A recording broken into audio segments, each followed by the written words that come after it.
Saint-Esprit. Le Saint-Esprit. On acclame. On acclame, on acclame. Et le sujet, c'était quoi? Le sujet, c'était quoi?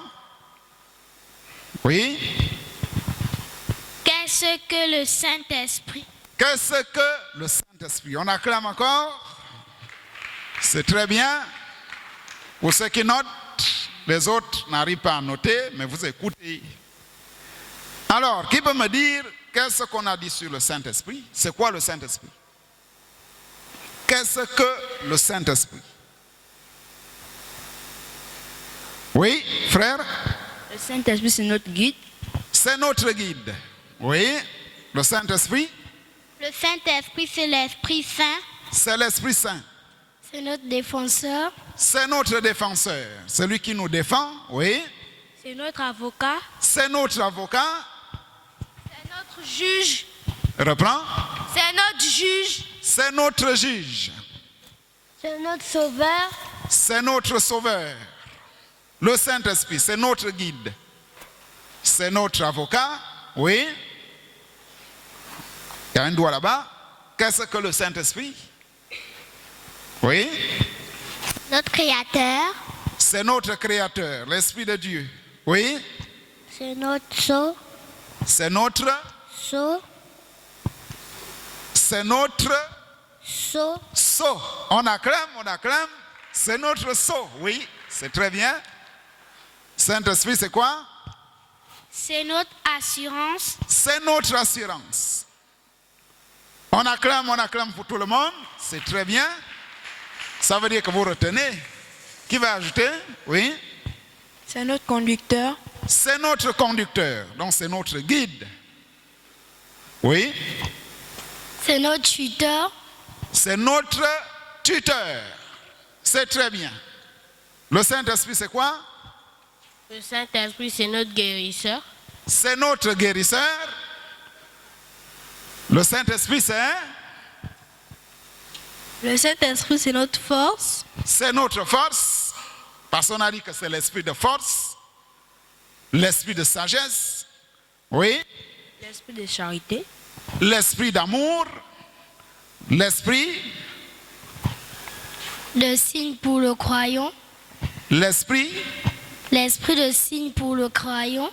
le signe. Le Saint-Esprit, c'est aussi le signe. On acclame, c'est très bien. Ça veut dire que certains suivent.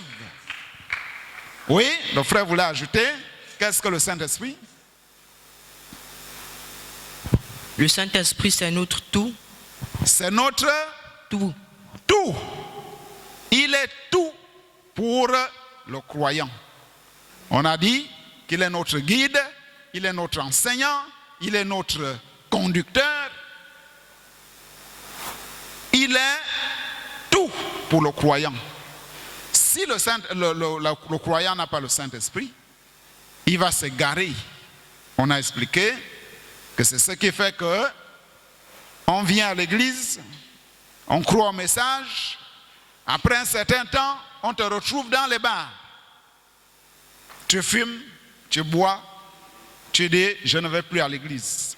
Tu as rétrogradé. Pourquoi? Parce que tu n'avais pas le Saint-Esprit. Si tu l'avais, le prophète dit que celui qui a le Saint-Esprit, il brûle depuis chez lui de voir les portes de l'église s'ouvrir. Parce qu'il veut venir prier. Mais toi, tu as le Saint-Esprit, tu es à la maison. Les gens sont à l'église. Toi, tu vas à la pêche. Tu vas à la chasse pendant que les gens sont à l'église. Ça veut dire qu'il n'y a pas le Saint-Esprit. On acclame.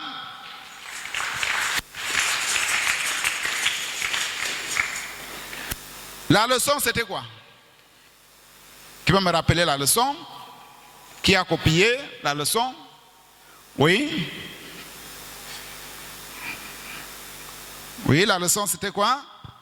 Le Saint-Esprit est tout pour le chrétien. Sans le Saint-Esprit, il est perdu. On acclame très fort. Le Saint-Esprit est tout pour le chrétien. Si le chrétien ne l'a pas, il est perdu. Il peut venir à l'église, il peut prier, il peut tout faire, mais à la fin, il va s'égarer. il va dire, il ne sent plus l'envie d'aller à l'église. Il ne veut plus prier. Pourquoi? Parce qu'il n'y avait rien dans son cœur. Alors, nous sommes allés, nous avons dit, dans les versets bibliques, on a dit dans 1 Jean chapitre 2, nous avons dit que le Saint-Esprit, c'est notre avocat. Donc c'est lui qui nous défend auprès de Dieu. Le Saint-Esprit, c'est notre avocat. On a dit que le Saint-Esprit, c'est notre juge et notre guide. Nous avons lu ça dans Le roi rejeté. Ça se trouve dans la brochure L'adoption. C'est là que vous allez trouver ça. Cette brochure n'a pas de paragraphe. Il y a les pages, mais sur Internet, c'est difficile d'avoir les pages. Le prophète dit, c'est le Saint-Esprit, la personne de Dieu, sous la forme du Saint-Esprit, qui est notre juge, notre guide. Alors, pourquoi ces choses? Pourquoi les plaintes? Pourquoi les gens s'embrouillent? Le prophète dit, parce qu'ils ne savent pas que le Saint-Esprit, c'est la personne même de Dieu. C'est pourquoi Jésus disait, les œuvres que j'ai faites, ce n'est pas moi qui les fais, c'est le Père qui habite en moi. Et les gens comprenaient mal Jésus. Quand il disait que le Père habitait en moi, et ils pensaient que c'était quelqu'un qui avait les pieds, les bras, et ainsi de suite, alors que c'était l'homme, un être humain, mais sous la forme de l'Esprit, qui habitait dans le cœur de Jésus. C'est pourquoi Jésus était conduit par lui. Après le baptême, on dit, il fut conduit par l'Esprit dans le désert. Donc, le Saint-Esprit l'a conduit. Et tout ce qu'il faisait, c'était le Saint-Esprit. Jésus pouvait arriver ici, il y a 10 000 malades, et pourtant les gens ont les pieds coupés, les mains écrasées, tuberculose, cancer, sida.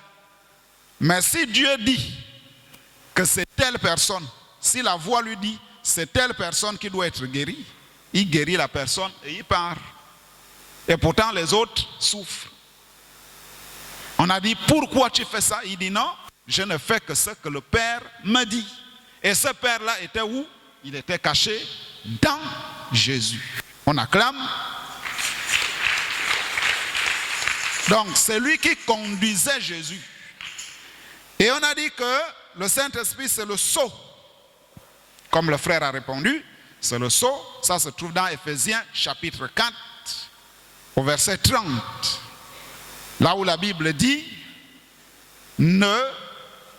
n'attristez pas le Saint-Esprit par lequel vous avez été scellés jusqu'au jour de votre rédemption. Il dit, n'attristez pas le Saint-Esprit de Dieu par lequel vous avez été scellés. Scellé, ça veut dire,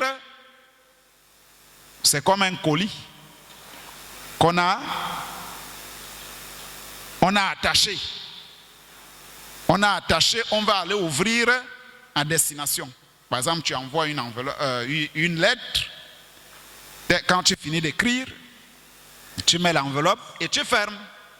On va ouvrir à la fin. Donc, quand tu as le Saint-Esprit, tu es scellé. Tu es comme un colis qu'on a attaché. Personne ne peut ouvrir si ce n'est à la fin. Donc, tu es comme ça. Donc, tu ne peux plus être entraîné par le monde, les choses du monde.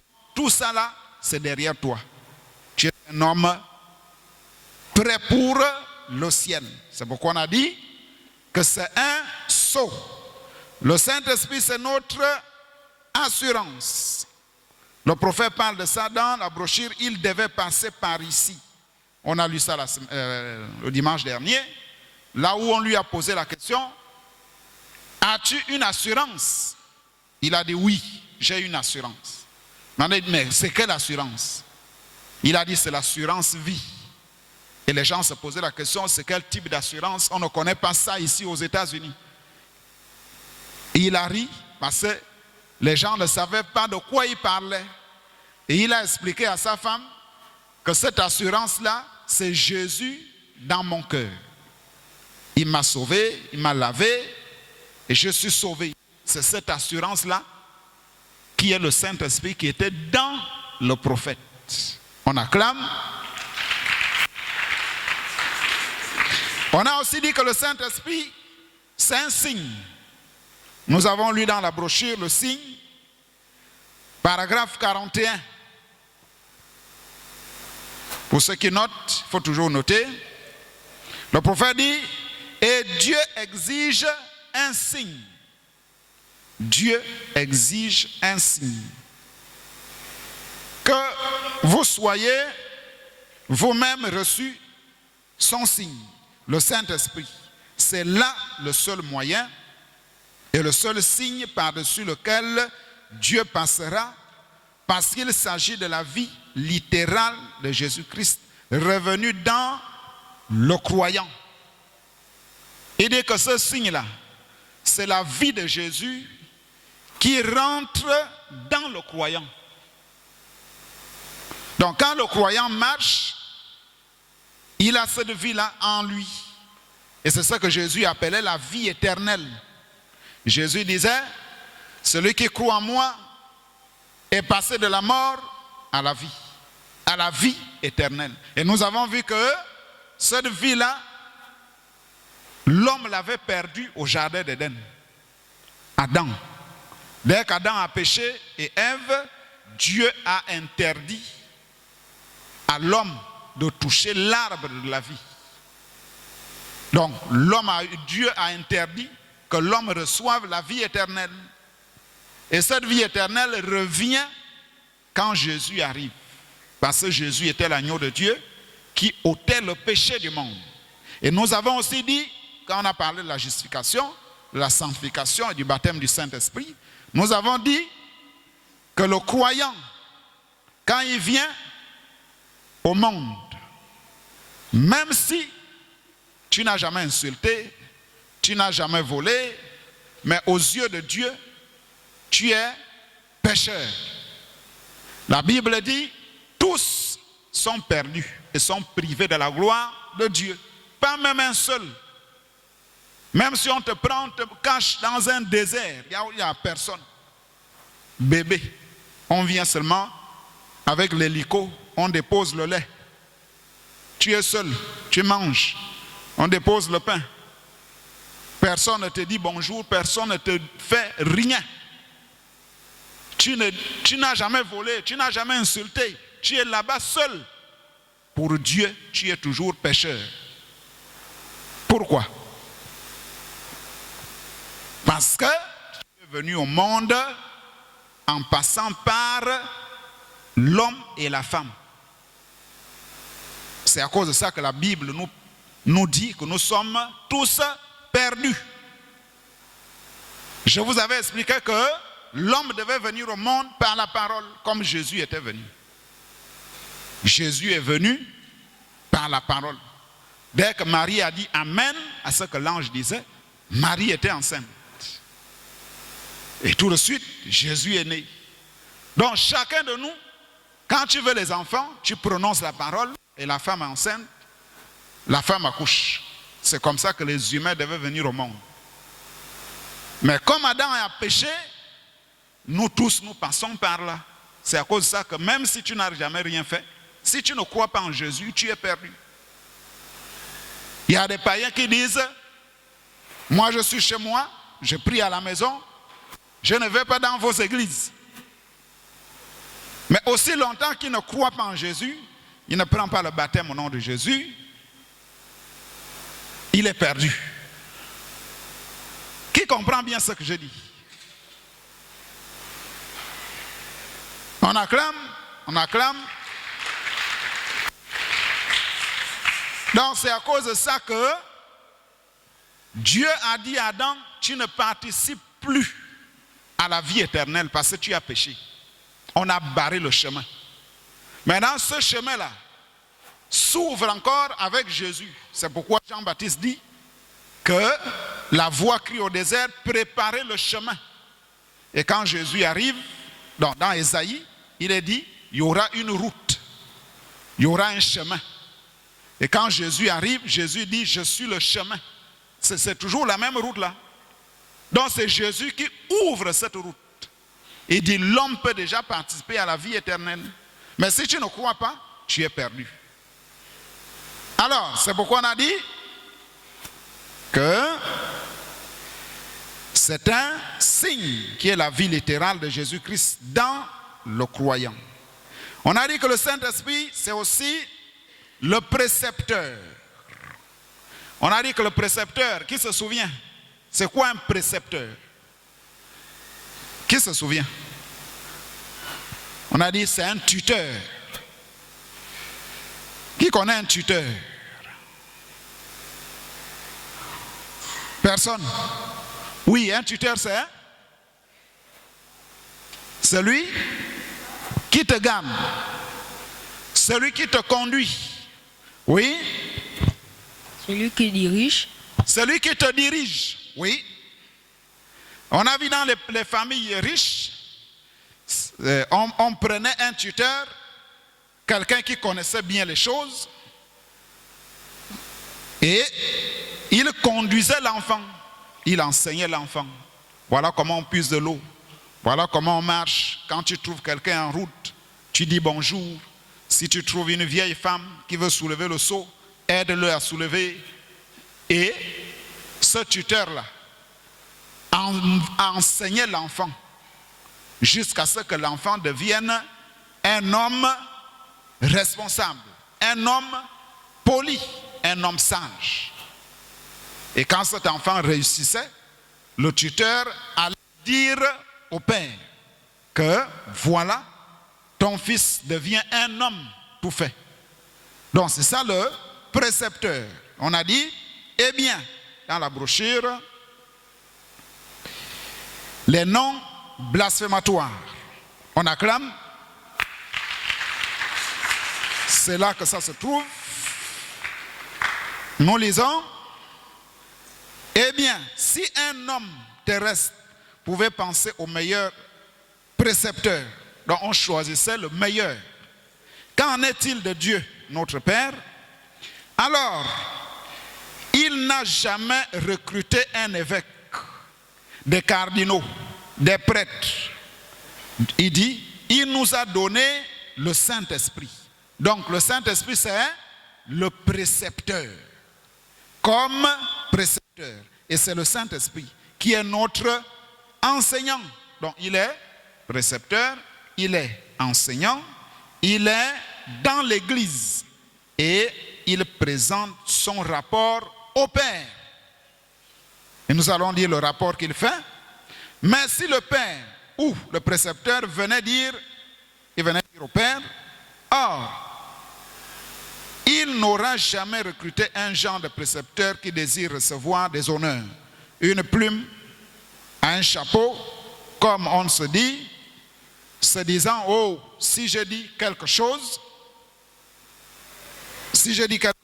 au Père, au sujet de ce petit garçon est un renégat de toute façon, mais si je dis ceci au Père, le Père pourrait me donner une augmentation. Est-ce que vous voyez ce que le prophète veut dire? Il dit, si le précepteur ne dit pas exactement ce que l'enfant fait, parce qu'il veut une augmentation, il veut qu'on lui augmente le salaire, il va venir dire à chaque fois, c'est un bon enfant, alors que l'enfant est impoli, insolent, il ne respecte pas les gens, il ne fait même pas les devoirs qu'on donne à l'école. Mais le précepteur va dire au Père, c'est un bon, il est bon. Alors, qu'est-ce qui va arriver à l'enfant? Cet enfant sera perdu. Et il dit que ce n'est pas ce genre-là qu'on doit prendre. On doit prendre un meilleur, celui qui ne cache pas la vérité, celui qui doit tout dire. Il dit, et le Père, il dit, ça, ce n'est pas le genre de précepteur qu'il faut. Le précepteur qu'il faut est honnête, il dit la vérité. Et le Saint-Esprit dit la vérité. Quand il se présente devant Dieu, à notre sujet, oui. Donc, il se présente là.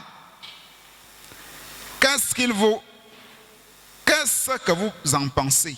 Aujourd'hui, il rougirait en disant, tes filles se coupent toutes les cheveux, pourtant tu le leur as défendu. Les pensées de tes fils sont tellement orientées vers les organisations. Si on revient sur nous, qu'est-ce que le prophète veut dire? Le prophète dit que chaque jour, le Saint-Esprit regarde ce que nous faisons. Que tu sois seul, que tu sois avec les gens, vous qui allez à l'école, dès que tu te retrouves avec les amis païens, ce qu'ils font, tu fais. Tu n'as jamais dit que moi je suis chrétien. Quand on va aller jouer au ballon là-bas, on va enlever les hauts, on va rester torse nu, en culotte. Tu ne peux pas dire aux autres que moi je suis chrétien, je ne fais pas ça. Mais quand tu fais là, le Saint-Esprit te voit. C'est pourquoi on dit qu'il y a un œil qui voit tout ce qu'on fait. À l'école, tu termines à 12 h, mais tu arrives à la maison à 17 h, 18 h. Tout le temps là, tu étais où? On ne sait pas. Et lui, il va dire au père que cet enfant-là, quand il arrive à l'école, voilà ce qu'il fait. Après l'école, il va en balade, il ne revient pas à la maison aussitôt. Et ce que toi tu veux là, le Saint-Esprit que tu désires là, il va s'éloigner de toi. Parce que quand nous venons à l'église, nous voulons le Saint-Esprit. Mais quand tu te comportes mal, le Saint-Esprit s'éloigne. Donc, le précepteur que Dieu veut, il dit c'est le Saint-Esprit. Et lui, il rencontre chaque jour tout ce que nous faisons. Que ce soit en cachette ou devant les gens. Dans la pluie, la première, l'arrière-saison, on a dit que le Saint-Esprit, c'est notre gardien. C'est notre sentinelle. Qui connaît ce qu'on appelle sentinelle? La sentinelle. Qui a déjà entendu ça? Ce nom-là. Qui a déjà entendu parler de sentinelle? Oui, c'est quoi? Celui qui veille. Par exemple, nous ici, nous sommes dans la ville de Libreville. Notre sentinelle, c'est l'armée qui veille sur la nation. Ils savent où les mettre pour surveiller la ville. Donc si, par exemple, les Congolais veulent rentrer au Gabon pour détruire le Gabon, ce sont eux qui vont voir en premier. C'est ce qu'on appelle la sentinelle. Donc, et on dit que le Saint-Esprit, c'est la sentinelle. Il dit, nous avons une sentinelle qui escalade le rempart de gloire. Il dit, le Saint-Esprit fut envoyé à la tour dans les hommes. Et c'est ce que le pasteur a prêché ici, sur le trône. Il dit que le Saint-Esprit se trouve à la tour. Et la tour là n'est pas en haut comme à l'aéroport pour surveiller en bas. Il dit la tour là, c'est ton cœur. Donc le trône, là où le Saint-Esprit est assis, c'est le cœur de l'homme. On acclame. C'est là où le Saint-Esprit fut envoyé dans la tour, dans les hommes et les femmes qui croiraient Dieu. C'est la sentinelle, le Saint-Esprit envoyé en nous comme une sentinelle qui veille sur nous. Il est notre gardien. Le Saint-Esprit fut envoyé pour conduire les hommes. Donc il est à la fois sentinelle, gardien, guide, pour conduire les hommes. Donc il est aussi le conducteur. Qui connaît le conducteur, le chauffeur? Qui connaît un chauffeur?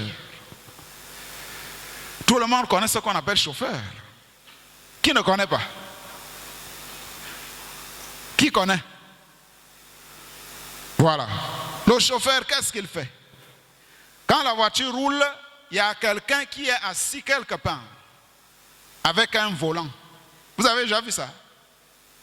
C'est lui qui prend les virages, c'est lui qui doit freiner, c'est lui qui doit engager la vitesse ou grimper.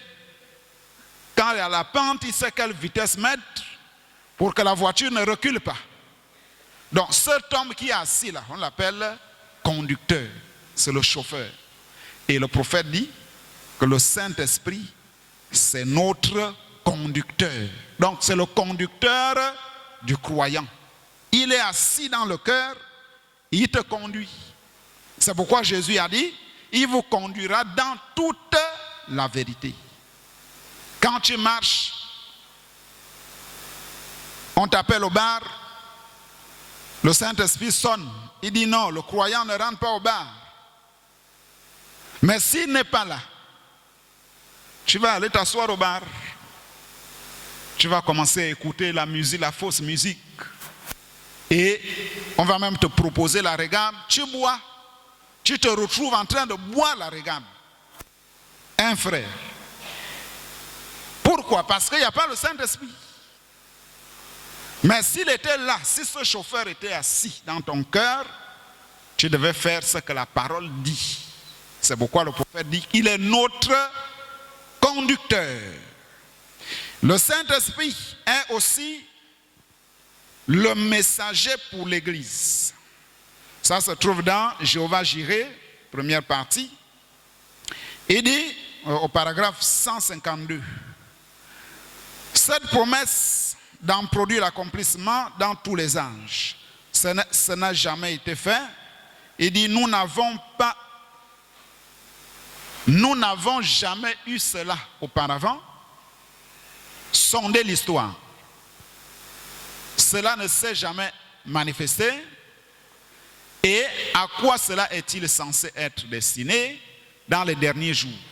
À l'Église élue. Non pas à Babylone, non pas à Sodome. Eux avaient un messager là-bas.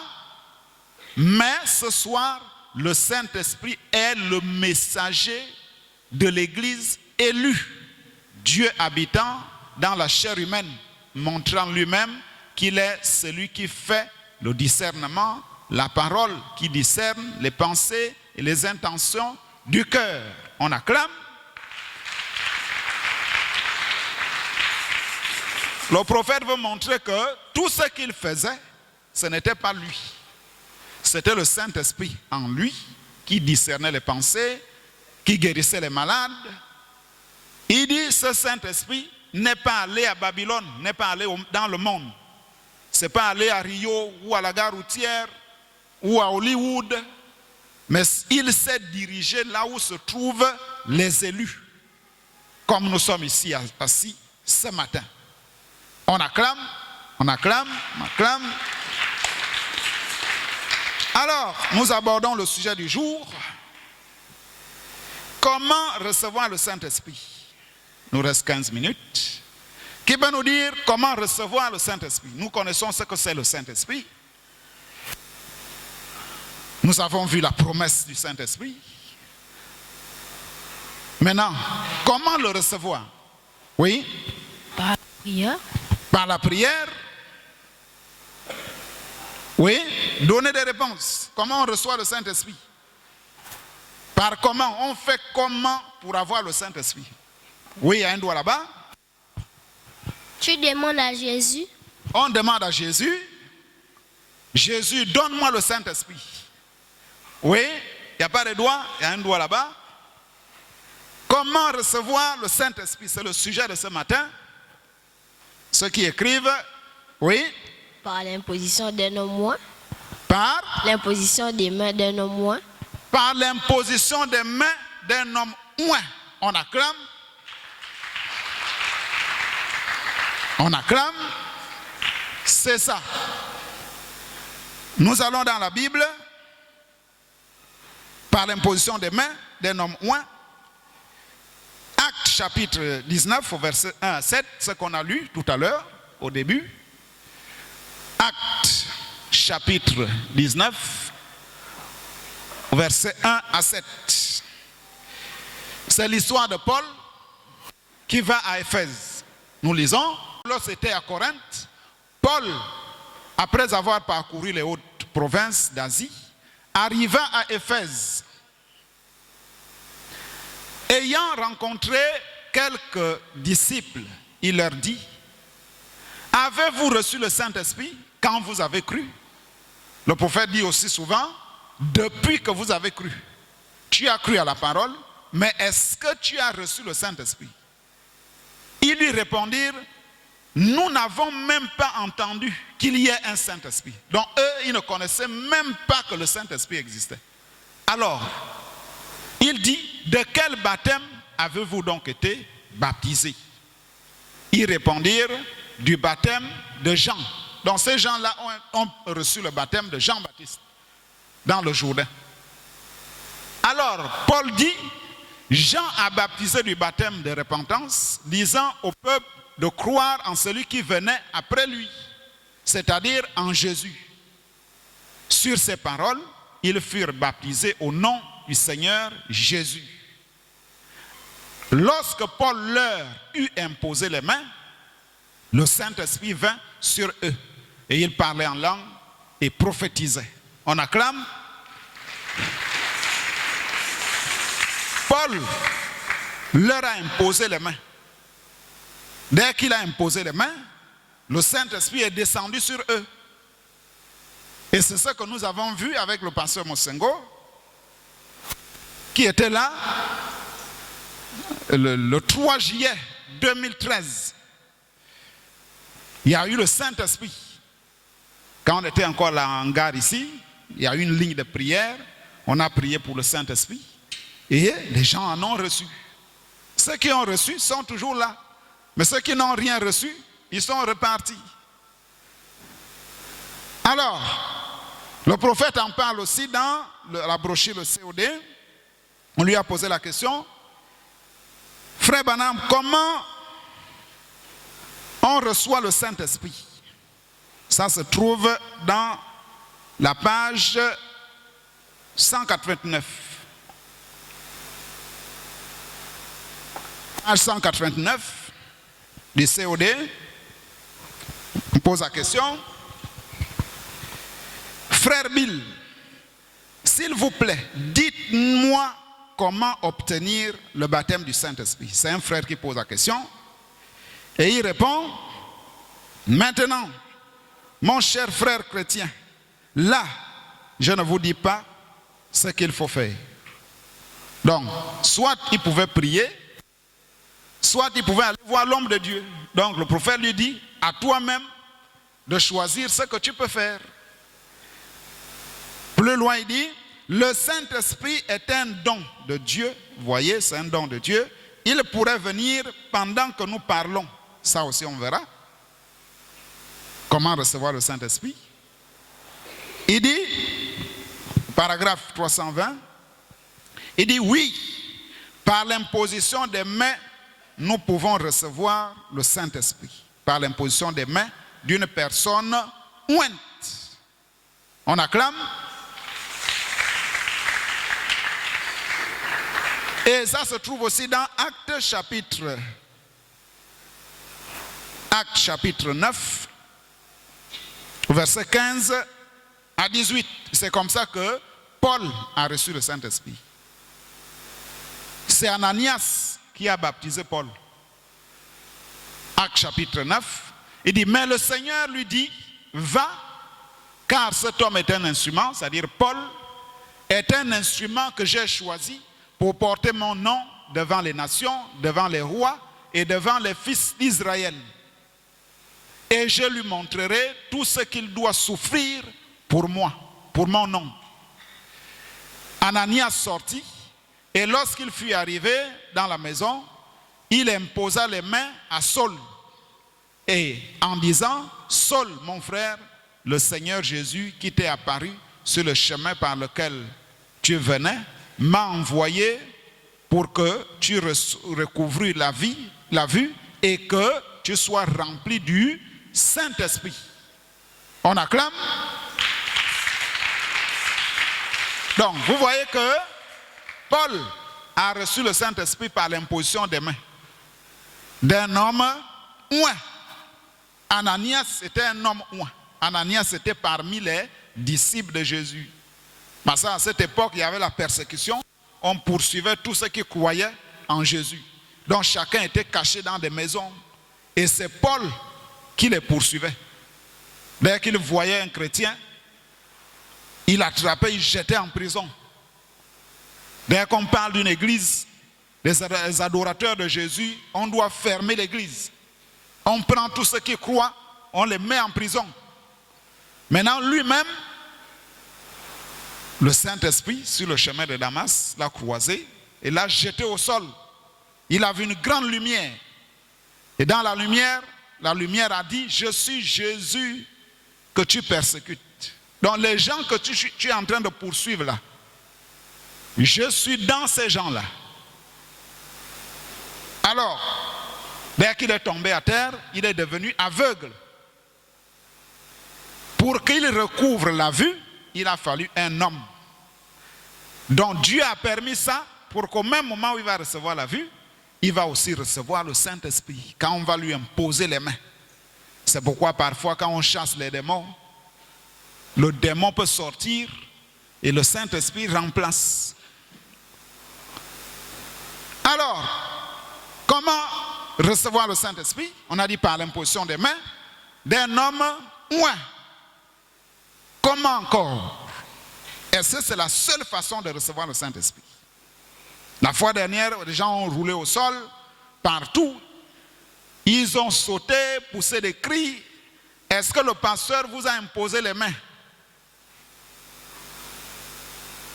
Oui, le frère là-bas. En écoutant la parole, on acclame. On acclame. Donc, on peut aussi recevoir le Saint-Esprit en écoutant la parole. Nous allons dans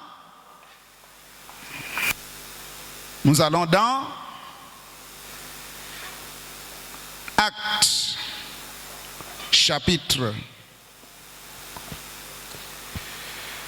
10. Actes, chapitre 10, verset 44. Actes, chapitre 10, verset 44. Ça, c'est Pierre. Après un réveil, Pierre est parti chez un homme qu'on appelle Corneille. Il devait aller voir cet homme parce que Dieu l'avait visité. Et quand il arrive là-bas, il commence à exhorter ceux qui étaient assis. On dit, comme Pierre prononçait encore ces mots, le Saint-Esprit descendit sur tous ceux qui écoutaient la parole. Verset 45. Tous les fidèles circoncis qui étaient venus avec Pierre furent étonnés de ce que le don du Saint-Esprit était aussi répandu sur les païens. Donc eux, ils pensaient que c'était seulement chez les Juifs. Ils étaient étonnés que, attends, donc les païens aussi, les gens des nations peuvent aussi recevoir le Saint-Esprit. Donc, pendant qu'ils écoutaient, Pierre, le Saint-Esprit est descendu. Et il dit, car il les entendait parler en langue et glorifier Dieu, alors Pierre dit, peut-on refuser l'eau du baptême à ceux qui ont reçu le Saint-Esprit aussi bien que nous?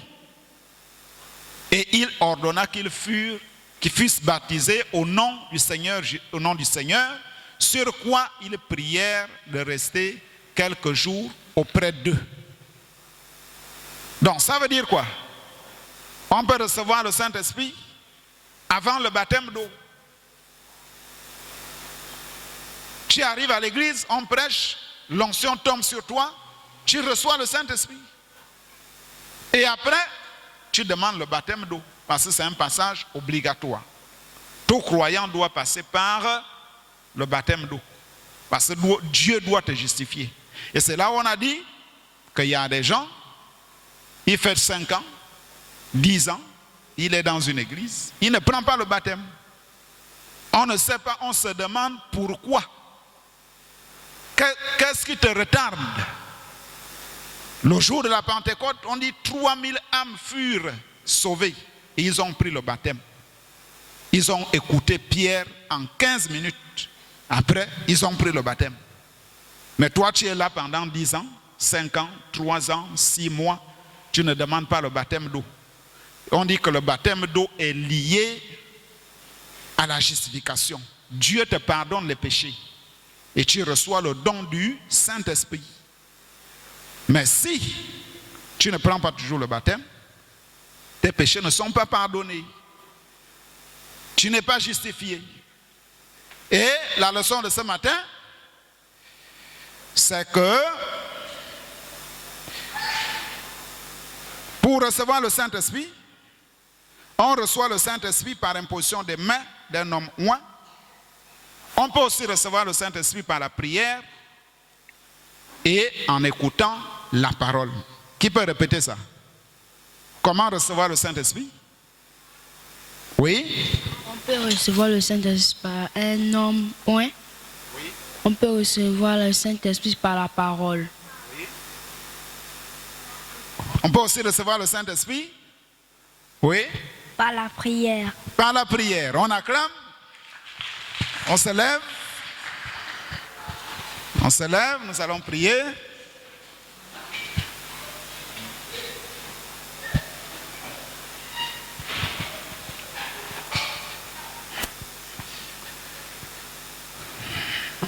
Dieu, notre Père Céleste, merci encore pour la grâce que tu nous donnes ce matin, ô Dieu Tout-Puissant, de parler du Saint-Esprit.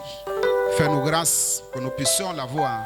Donne, Seigneur Jésus, un esprit, ô Dieu Tout-Puissant, l'Esprit Saint dans le cœur de tes enfants, pour qu'ils soient des hommes et des femmes obéissants. Seigneur Jésus, nous les remettons en tes mains. Bénis les offrandes, les dîmes et la sortie. Au nom du Seigneur Jésus-Christ. Nous avons ainsi prié. Amen.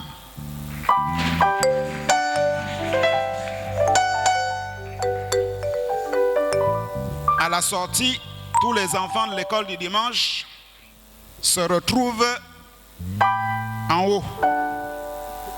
Dès que vous sortez là, vous vous mettez là-bas. Hosanna, oh, béni soit le Seigneur.